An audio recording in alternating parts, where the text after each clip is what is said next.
Welcome to day number 11, and we are continuing our unique craving buster modules. And this is what separates us from the rest of the crowd out there. Because at the very beginning of the program, I mentioned you that the success of our program is significantly higher, not only in the 3 months follow up or 6 months or 1 year follow up, however, for more than 3 years of follow up. And I attribute that success significantly to our craving buster modules. And today we are going to consolidate the craving buster module further by something which I call as the internal dialogue management. So each one of you know that your mind is on a constant chatter. Constantly, the mind is producing some thought or another. In today's module, we are going to learn to manage that internal dialogue, that internal chatter in a way that suits you most appropriately.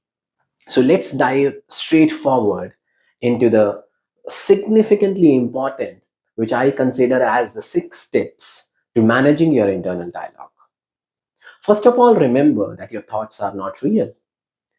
So constantly, whenever you are being bombarded with significant number of thoughts, which are usually, neuroscience has proven that majority of thoughts are like negative, or the ones which are non-resourceful, not empowering thoughts. Remember to remind yourself that thoughts are not real. So this is my advice number one, that remember to remind yourself that thoughts are not real. The very moment when you make yourself this reminder that this is mere a thought, this is not reality, instantly that thought loses its power. So for example, someone might be going inside that it is very difficult. So the moment you remind yourself that thoughts are not real, it is significantly taking away the power from that thought, and that thought will no longer have the power to control you. And in fact, you will gain the power in your hands again. This one simple exercise, that thoughts are not real. Number two, changing the tense of the internal dialogue. So, for example, the internal thought process might be that it is very disturbing, it is getting out of control. So, you can change the tense of that thought and challenge this with, it was really powerful, it was disturbing. So, notice what happens the moment you change the tense of the thought, it again loses its power, because your mind now realizes this is something which you used to happen earlier. So, because it used to happen earlier, this is the inference which the mind is making by itself the moment you change the tense of the thought. So, because it used to happen earlier means that today, the reality of today is something different, because you have changed it to a past tense. You have changed the tense. So, changing the tense in itself is significantly powerful. Advice number three, changing the tone in which that internal thought has arisen. You'll notice something, that whenever there are like disempowering thoughts, like anything, so for example, there is a thought that you cannot do it, you will not be able to do it. Such kind of thoughts, they will be usually with a very aggressive and imposing tone. And the moment you change the tone of this thought, again it will lose its power. Try saying that you cannot do it.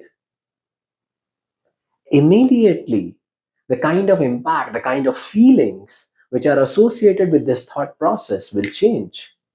This is super quick, super fast, and it's really, really empowering to gain control of your internal thought process. So, whatever we have learned till now, remember yourself that thoughts are not real. Changing the tense of the thought, changing the tone of the thought.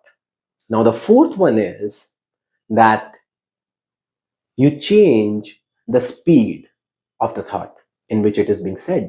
You can either slow it down or you can make it fast. So, for example, the thought is it is very disturbing. You cannot do it.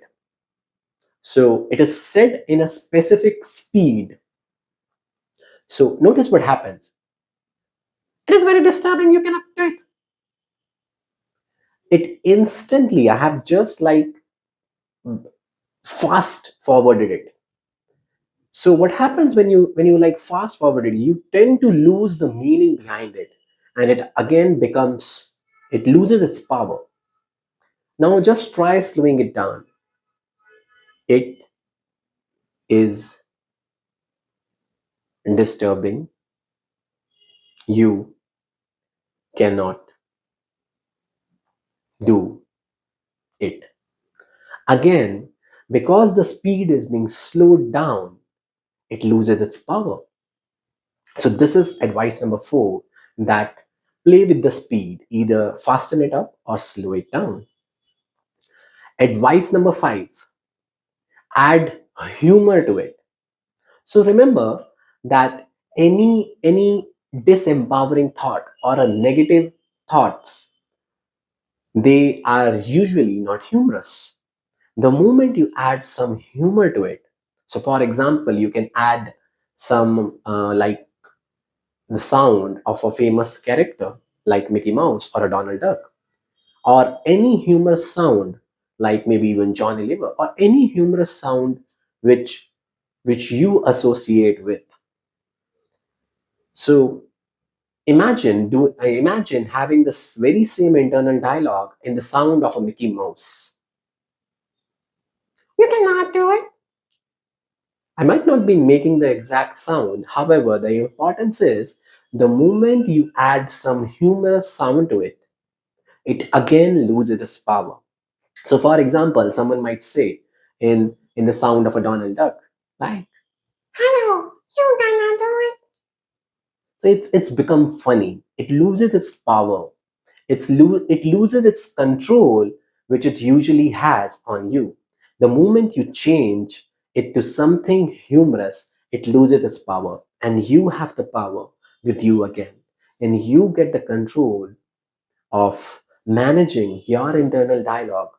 And when you repeat these kind of maneuvers again and again and again, your neurology learns something amazingly beautiful. That is, with enough number of repetitions, your neurology will learn to automatically do it without you being doing it consciously. And number 6 would be change it to third person. So, if for example, the thought is, you will not be able to do it. Instead of you change it to a third person. He or she might not be able to do it. So I have softened it by changing it to a third person. Immediately, when you change it to a third person, it will not be impacting you because it is not now directed at you, it is directed at someone else. And instead of saying will, you will not be able, I said he might not be able. So I softened it further by adding might or maybe. These are softeners. So using it, the third person, he might not be able to do it. Again, it's disempowering the thought in itself, because now this thought is no longer able to control you and your emotions. And once you start practicing these significant number of times, very frequently, all these 6 which we have learned, and you can in fact create a very strong, powerful pattern by combining the various together, like you can add humor, changing the tense, changing it to a third person, slowing it down or fastening it up, remembering that it's not real. So when you combine all of these together, it comes as an overall very, very powerful pattern. And these are only the 6 ways of managing your internal dialogue, which we have learned.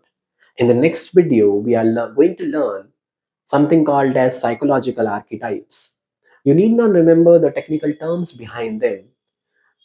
The importance is to understand the concept and then start practicing on a day to day basis. Because the more you practice, the more you make these changes innate in your neurology so that you can have access to them whenever you wish on demand. That's right. I'll see you in the next video.